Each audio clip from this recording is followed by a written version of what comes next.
On your flight today, you will fly 135 meters above London on the world's largest observation view.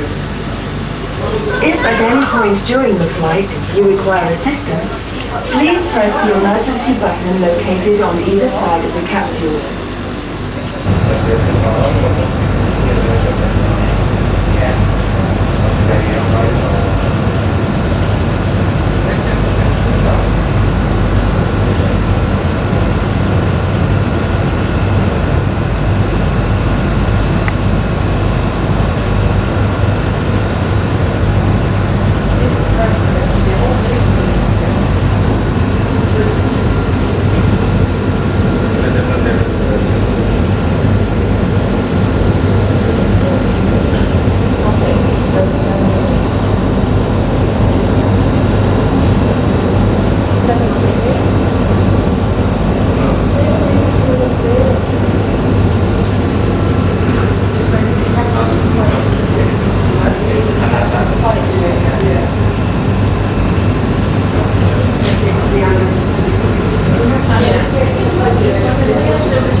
Just along from that, you'll see the building with the black roof, flying the Union Jack flag from the top. That's the back entrance to our world famous Savoy Hotel. Yeah. Now, the Savoy being world famous, you can probably gather it's quite expensive in there. I'm told that it costs £50 for tea and biscuits in there. I'm also told they give you milk and sugar for free. So it all works out. But the bridge we're coming up to is the longest road bridge to span the Thames at this point. It's the Waterloo Road Bridge. It was built during the war years with a construction team of over 80% female labour. So you could actually say the ladies built the bridge. And gents, if you look closely, that's why it leans slightly to the left-hand side. I'm only joking, girls. The bridge is actually fitted with a lady's touch. It's faced with a rather expensive self-cleaning Portland stone, so whenever it rains, sleets or snows, it will automatically give the outside of the bridge a nice clean up. Only you girls can afford that. Clean and expensive.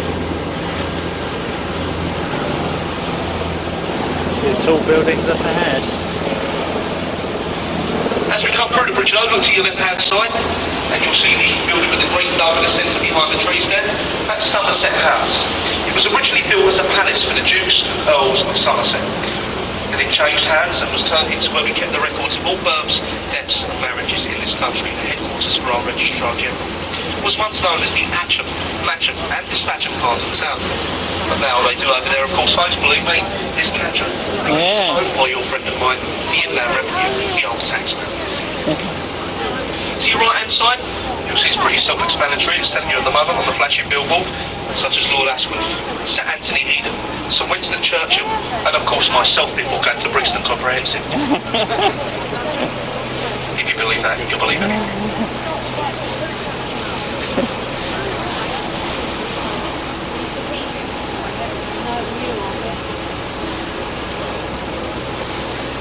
At this part of the river though, we come up to a place where there's three bridges very closely together. It's the closest of any three along the banks of the Thames. The first one is the Blackfriars Road Bridge. Look to the pillars of the bridge and you'll actually notice they resemble the pulpits of a church. They were put there under the express wish of Queen Victoria to commemorate the old Blackfriars Monastery, which once stood somewhere to our right hand side and was burnt down under the order of King Henry VIII during the Reformation. Look to the tops of the columns and you'll notice carvings of birds. There's a different carving of a different bird on each column. There's 8 in total, 4 on this side and 4 on the other side. They were put there to resemble the different types of waterfowl that can be found along the banks of the Thames.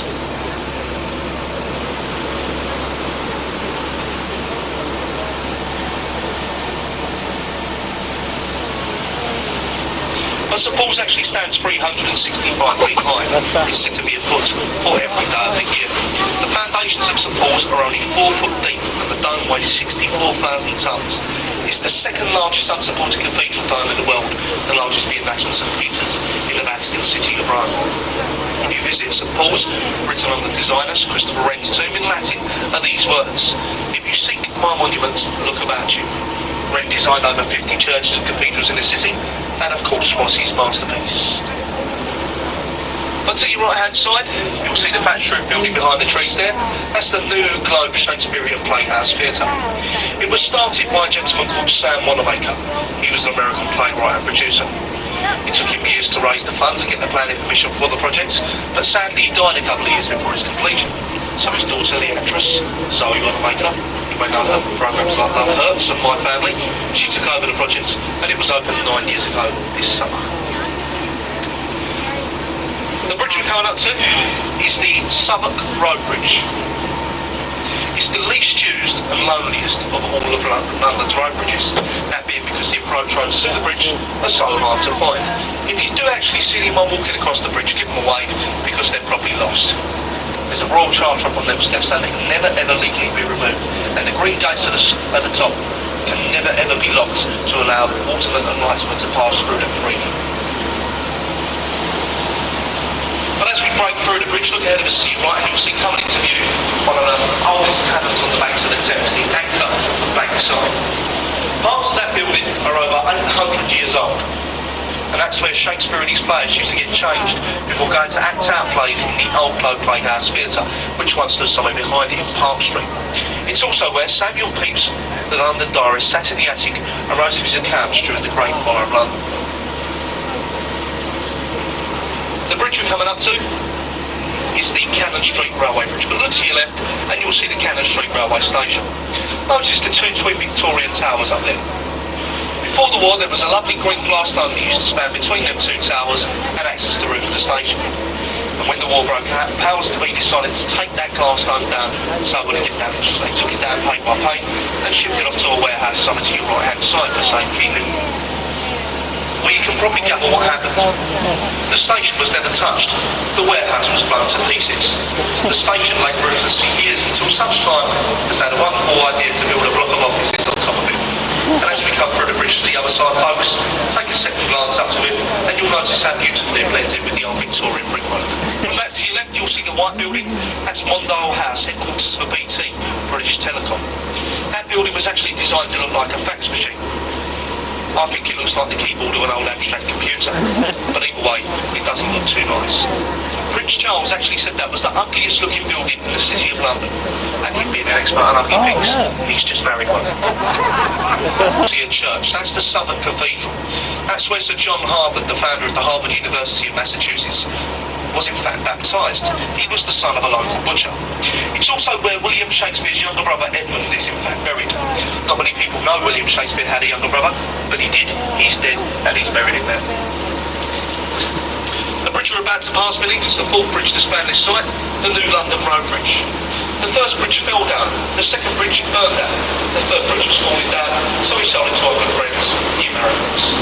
It was sold to a gentleman called Mr. McCullough, the McCullough Company, for a bit of £1 million, and it was taken down stone by stone and shipped off to where it now spans the man-made lake, Lake Havasu, in the Arizona desert. The monument stands 202 feet high, and it's set in blade in an easterly direction. That's the direction we're travelling in. It would strike the exact spot where the great fire was said to have started, that being a small baker's shop in Pudding Lane. The golden ball of flame at the top is actually meant to resemble a candle, because it was said to be that started the fire itself. Just on from that to your left, you'll see this big blue glass monstrosity. I can't tell you too much about that. All I do know was it was designed by an out-of-work London window cleaner. I'm only joking. It was formerly the headquarters of the Midland and Montague Banks, which you know today as the HSBC. But more importantly and more famously, just on from that, you'll see the yellow brick building with the golden fish smelling lanes at either side. That's the old Billingsgate Fish Market. There was a fish market registered on that site for over 1,000 years, but sadly a couple of years ago the tradition was broken and the fish market was moved further downstream into the Docklands area. That building's now been converted into something else we desperately need in the city, another block of offices. Another interesting fact about that building, an actor started his working days there as a 14-year-old porter. Back then he went by the name of Maurice McCoy. Now show of hands folks, no shouting that. Does anyone actually know who that is? Up to your right you'll see the C-35, the code name for Her Majesty's vessel, the HMS Belfast. The Belfast saw many theatres of war. She took part in the D-Day landings at Normandy and also the chasing and eventual sinking of the German battleship the Scharnhorst. She last fired the guns in anger during the Korean War and is now open as a floating maritime museum. And for the fee of about £5 or £6 you can go aboard there, take your kids on with you, they can overrun around all the decks and the engine rooms, they can even get in the gun turrets and manoeuvre them. So if you've got a spare couple of hours in London, it's well worth a visit aboard the HMS Belfast.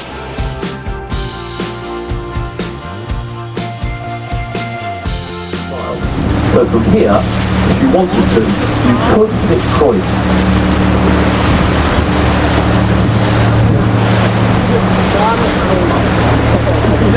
Just on the right hand side now. The building had its windows washed there, a totally glass building. It's called City Hall. It was designed by Lord Norman Foster and it's home to the Greater London Authority, GLA, and the current Mayor of London. During the reign of William the Conqueror, he actually started the centrepiece, the main tower known as the Norman Keep. Following reigning monarchs added to it, and in its time it's been a palace, a fortress, a royal mint, believe it or not, a zoo, but more importantly of course, a place of execution. Look to the back side over there and you'll see the bricked up archway with the words entry to the Traitors' Gate above it. That's where traitors and nobility, who arrived downstream from the old Westminster Palace, which you know today as the House of Parliament, they were taken up through that archway and up onto Tower Hill, Tower Green, where they were later executed. And they had their heads taken and screwed on the spikes of the old London Bridge to show what would happen to any would-be traitors. But the bridge we're coming up to is probably the most famous bridge in the world, known as the Symbol of London and the Gateway to the Sea. It's the Tower Road Bridge. It was completed in 1894. It was designed by Sir John Barrett. He actually designed it in the Gothic style to make it the Tower of London. Yeah, that's Tower Bridge. Skills weigh 1,000 tons apiece and we believed it in just 60 seconds. They used to be set in motion with just points of water, and now they work electrically and break down the law. The only time the bridge ever failed to open was actually on the opening ceremony in 1894 in front of Her Majesty the Queen, where the ship actually hit the bridge. And I can tell you, one was not amused.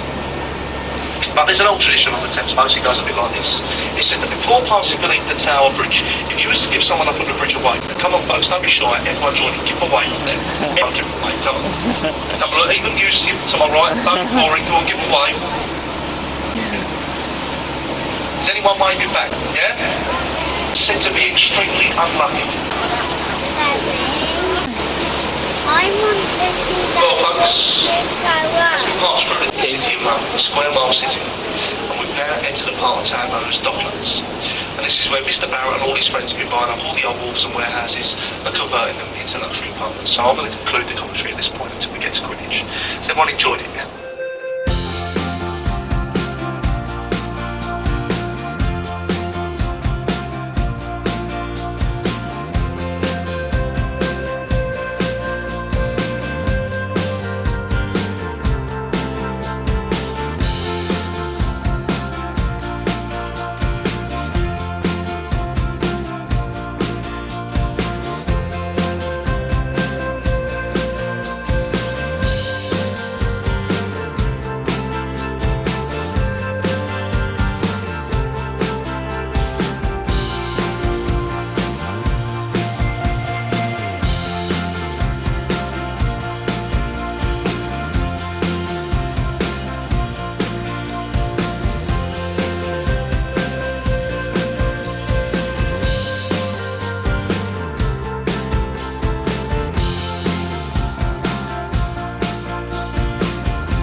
Vai demorar, hein?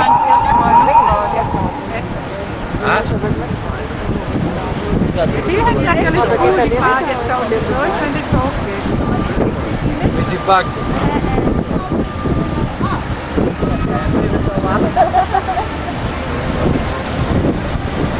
Já tem 7 minutos e 47. Tô na pausa, tá começando. Vou filmar uma carinha lá.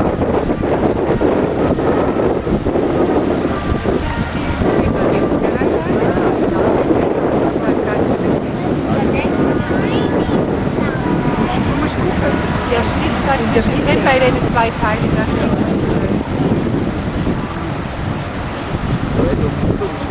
Vai logo, aqui vai ter uma filmagem de 1 hora. Eu adoro não saber que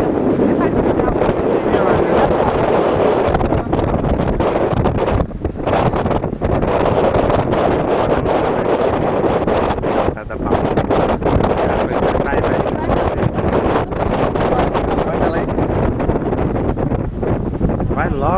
Tem 33 minutos só.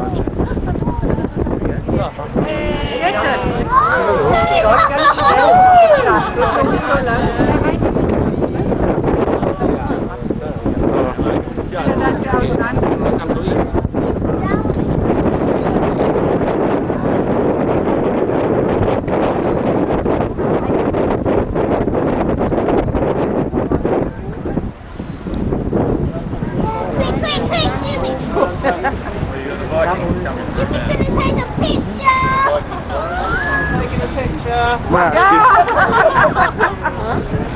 acho que demora 30 segundos para abrir.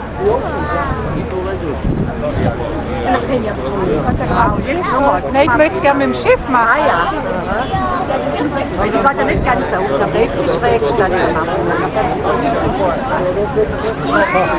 Das ist dann lachen, weil das so ein kleines Schiff ist. Nachbau. Jetzt hört sie auf. Guck, jetzt ist alles.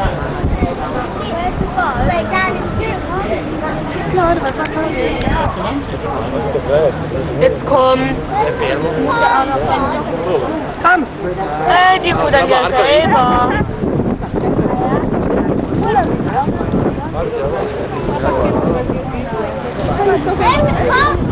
Aha, jetzt. Guck, die rudern selber, Andreas. Soll ich das Boot auch machen? Ja, ja. Dann geh nach mal.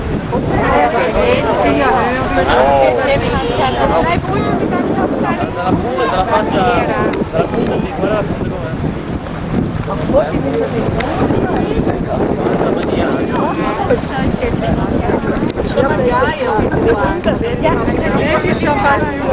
Oh, ich hab ja gesagt, bleib unter dem Fokus.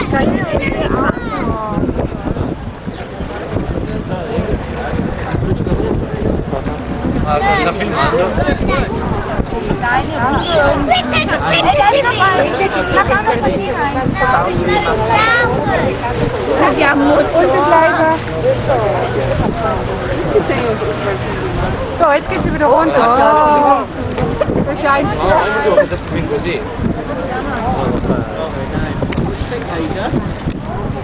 Das haben wir ja schon.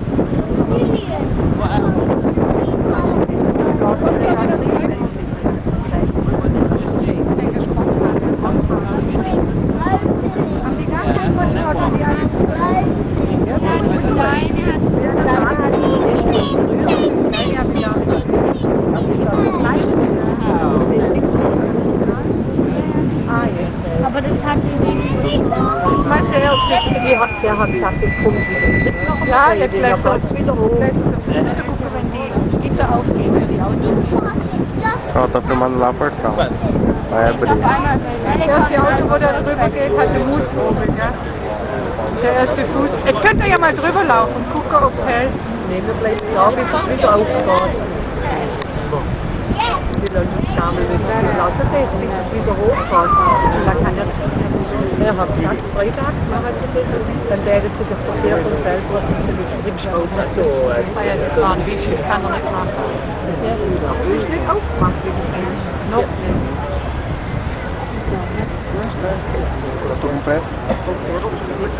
Mas café, já tá vendo? Dann müsst ihr die ja umdrehen, so wie das kommt. Also weil ich darf jetzt wieder fahren. Ich denke, das ist so voll.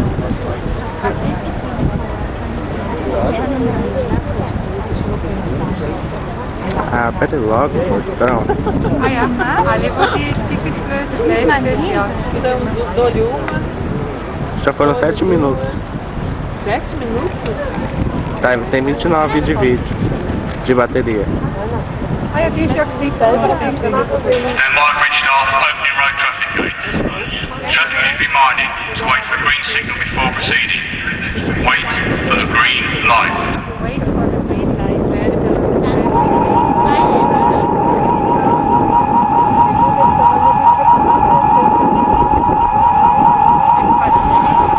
Guck mal, ein Fahrradfahrer, 2 Fahrradfahrer. So mit einer Asfaltierer. Staying clear of pedestrian gates.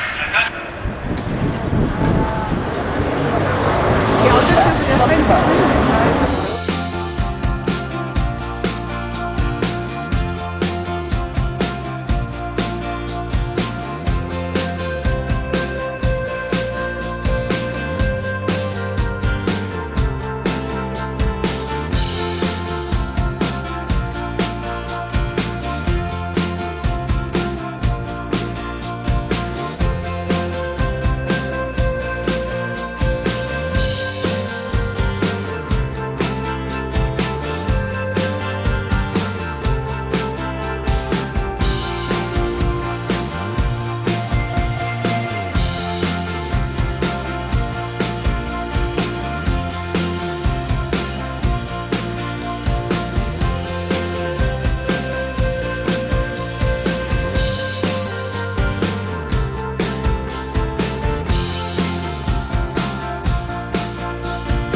How cool is this? Are you joking?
He and his men up the river by boat and being confronted by this impressive new much of the Tower of London's appearance today is due to Edward and his father, King Henry III. Together they expanded the fortress and created an impressive new palace within it. As we explore the legendary palace, we will see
Le cerf de Saint-Édouard, il est là-haut, et le cerf de...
the two face